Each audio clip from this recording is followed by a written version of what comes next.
Today in bad news, NFL can't hide shame of Adrian Peterson and Ray Rice scandals. Peterson was indicted Friday and the Vikings immediately suspended him for Sunday's game against the Patriots, which they lost 30-7. They are expected to have an announcement early this week about what they will do next. Adrian Peterson has been indicted for beating his child with a tree branch, and now a woman in Minnesota who showed up at the Vikings game on Sunday should be indicted for stupidity and insensitivity. It was a surreal day in the NFL. The elevator video that surfaced last Monday of Ray Rice punching Janae Palmer in the face in Atlantic City in February, and the arrest of Peterson early Saturday morning for damage he did to his 4-year-old son in May deep in the heart of Texas overshadowed everything that happened on the field. The most vivid picture of the day was of a woman outside the Vikings' temporary home at the University of Minnesota Stadium wearing a purple Vikings jersey with Peterson's number 28, the Vikings' hard hat with horns, purple flip-flops, purple and white pants, a cold beverage in her right hand, and a stick from a tree in her left hand. If the woman's goal was to get her picture plastered coast to coast and be ridiculed, mission accomplished. What are people thinking? More in tune with reality was another fan wearing a Peterson jersey with a little tape alteration that made it say "Hug your son" on the back. Peterson was indicted Friday and the Vikings immediately suspended him for Sunday's game against the Patriots, which they lost 30-7. They are expected to have an announcement early this week about what they will do next with the best running back in the league. They can continue to deactivate him and pay him, suspend him for games without pay for conduct detrimental to the team, cut him, trade him. No team would touch him now. He's toxic. Let him back on the field until the legal process plays out, or wait to see if Roger Goodell takes him off the field for violating the personal conduct policy. Vikings Graham Rick Spielman said all options are on the table, because the team is still gathering information. It's important to hold all of us accountable when you are talking about abusing people who may not be able to defend themselves as much as you are because of your size. Regardless if that is a child or a woman, I think that is absolutely wrong, Giants defensive end Mathias Kiwanuka told the Daily News on Sunday. It's been said a lot. Playing in this league is not a right, it is a privilege. You are a role model, whether you like it or not.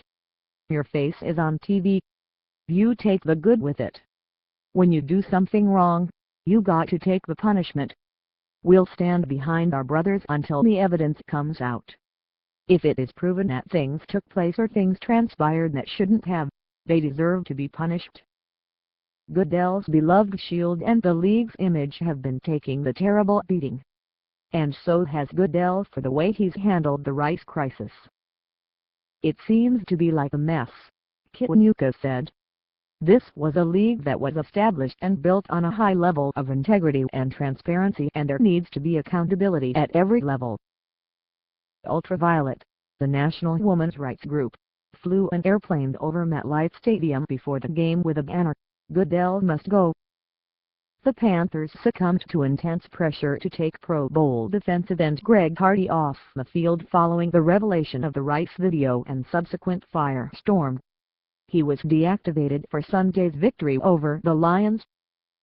Hardy was found guilty in July by a district judge of assaulting and threatening to kill his ex-girlfriend at his apartment in May.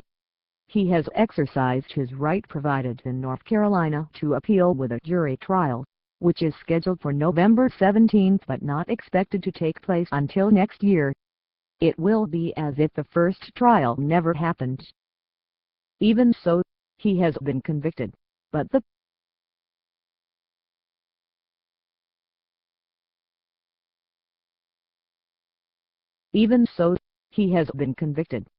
Panthers let him keep playing. Owner Jerry Richardson broke down crying at a banquet Wednesday night defending the team's honor. If the Rice video had not been made public, there would have been very little public pressure for the Panthers to discipline him.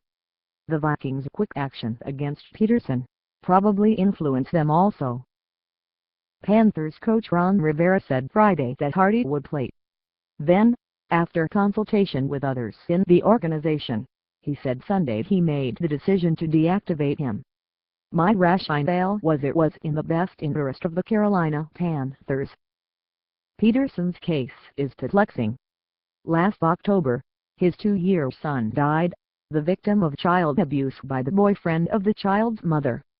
But in the reports about what Peterson told the police about the incident in May, which left bruises all over his son's body as he whacked him with a tree branch, he didn't seem to think he had done anything wrong.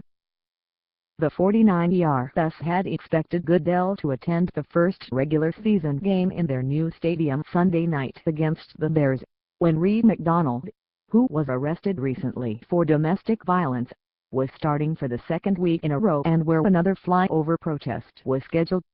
But he was not there. Last week, he canceled an appearance at the banquet for Richardson even though he was already in North Carolina for a football clinic with kids. Goodell is fighting for his job and for his league in the most profitable and depressing time in the league's history,